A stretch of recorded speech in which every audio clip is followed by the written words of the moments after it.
আসছি অনেক দূর থেকে, প্রায় পিরিজপুর থেকে। আল্লামা সাইদি সাহেবের বাড়ির পাশ থেকে আসছি মিরপুর হসপিটাল, যেখানে বাবুবাজার অবস্থিত, ঢাকা বাবুবাজার অবস্থিত। দেখতেই পাচ্ছেন ভিতরের অংশ, যখন পিছন গেট দিয়ে ঢুকছে ওইখানে দেখতে আছেন লাইনে দাঁড়িয়েছে। তারপরে একটা অবাক হয়ে একটি কাহিনী দেখলাম মোড়টা ঘোরার পরে, সেটা দেখে তো তুমিও আমিও প্রস্তুত ছিলাম না যে আওয়ামী লীগ চলে গেছে এবং আওয়ামী লীগের সব পুরানো হয়েছে, তাদের পোস্টার ভাসতেছে।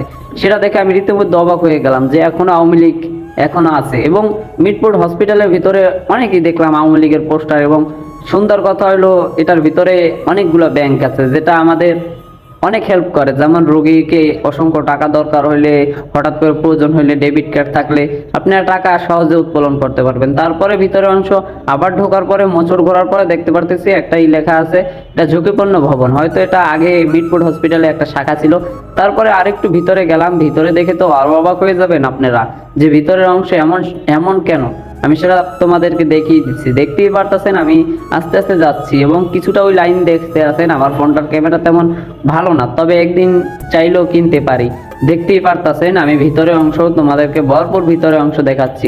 তারপরে দেখি যে লাইনে সকাল বাজে 7টা, এখনই লাইনে এত মানুষ দাঁড়িয়েছে, সেটা কেমন জানি না। এখনই লাইনে তো 10টার পরে তো লোকই ধরবে না। লাইনে কয়েকশো শতাব্দী লোক ওইখানে লাইনে দাঁড়িয়েছে টিকিটের জন্য, যেটা ঢাকায় এরকম এখনো লাইনে দাঁড়ায়। সেটা আমি তোমাদেরকে দেখানোর পরে আমি আজকে মেইন শাখা, যেখানে 1 নম্বর শাখা বলে চলে, তো আজকে আমি তোমাদেরকে সেটা আমি ব্যাখ্যা করি। ওই দেখতেই পারতেছেন একটা ভবনে আগুন লাগিয়েছে, ওটা বাদ, আমি সেটা তোমাদেরকে দেখাবো না। মেইন শাখার 2 নম্বর, প্রথমে 2 নম্বর রুমটা আমি দেখাচ্ছি। 2 নম্বর রুমটা দেখানোর আগে এটার ভিতরে কিন্তু অনেকটা শাখা আছে, এই দেখতেই পারতেছেন। আমি 2 নম্বর রুমে ঢুকতেছি। ঢোকার পর তো বাট অনেক সুন্দর লাগছে যে মিরপুর হসপিটালটা তো অনেক ভালো। কেমন চিকিৎসা হয় সেটা আমি ওইরকম বলতে পারি না, এবং আমি তো জানিও না যে কেমন চিকিৎসা হয়। 1 নম্বরে আমি আগেও গেছিলাম, এখন আমি 1 নম্বরে আবার যাইয়ে দেখাই।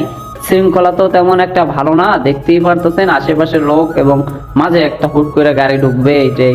1 নম্বরের ঘটনা তো আপনাদের বলেছিলাম যে ওই যে এক ফ্যামিলিতে 6 জন আমি যেদিন আইছি সেদিনই দেখা হয়েছে। তারপরে ওটা 1 নম্বর ছাড়িয়ে আসার পরে কলেজটা দেখলাম। কলেজটা হলো মিরপুর হসপিটালে ইন্টারন্যাশনাল কলেজ।